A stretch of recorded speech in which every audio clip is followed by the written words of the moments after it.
He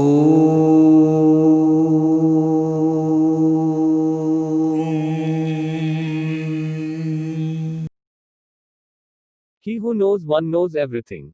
Who is it? Soul. To know a soul means to know everything. Because all the substances of this world are centered on the soul, the center is in the center of the circle. Thus, the soul is at the center of all this world. It is just necessary to identify the soul. At the root of the worship of religion is the soul. At the center of philosophy is the soul. At the center of all knowledge is the soul. If identified the soul, everything became known. And if we do not recognize the soul, then to understand that we do not know anything even though we know everything in this world. That is needs the study of self-element, self-knowledge, metaphysics etc. Self-realization from many standards. Theorem objects are achieved by proportions. There are many such visible, invisible theorem objects in the world.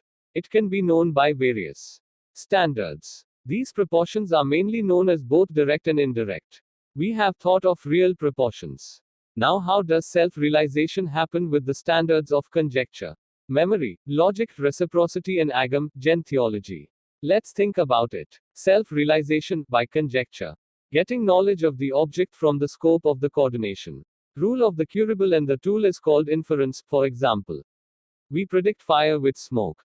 Although the fire is not visible, we estimate the fire by looking at the smoke. In the same way, from whom can one guess the existence of the soul? Since the soul is amorphous, it cannot be seen. There are many objects in this world that are not visible. Yet we experience it, believe. As such, the clay contains gold, but does not appear at first. Similarly, milk contains ghee and oil in sesame.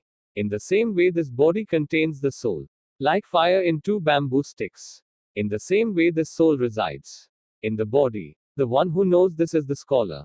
We see in practice. Even though ghee is not visible in milk, fire is not visible in bamboo wood. So what not to believe? Because rubbing two bamboos immediately shows fire. The fire is not visible in the two flint stones. But rubbing the two together makes the fire appear immediately. Heat the milk cream and you will immediately feel fat. In the same way, oil comes out of sesame. Don't believe for not appearing. There is no such rule. Although not visible, have to be believed. Even seeing, has to believe. In the same way, this body also has a soul. Even though it is not visible, the soul is achieved by the experience of happiness and sorrow. That is proved by conjecture. The soul can be inferred from the real of birth and death. Therefore, the soul is fulfilled by these conjectures. Like there is no smoke without fire, similarly, there is no victim without a voluptus. The body is a victim. The soul is voluptus. So it is proved that there is no living body without soul.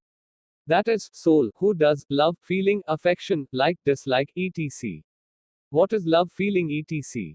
What is emotional nature, etc.? Who does love, feeling, the body or the soul? If there is no soul, can a corpse love someone? No, corpse does nothing for anyone. Love, feeling, affection, like, dislike, etc. So it was decided that love, feeling, affection, like, dislike are not the qualities of the body. But the soul has the same qualities. Even if someone like, it does the soul. And if he hates, dislike, so does the soul. Love, feeling, affection etc. belong to the same house of like. And jealousy, envy etc. are from the house of dislike. That is the soul that performs all these activities of love, feeling etc. If there is no soul, there will be no love, feeling etc. If there is soul, then love, feeling, affection, like, dislike is everything. Is anyone does love, feeling, like, dislike with a dead body? No, no one ever does. Like, share, subscribe.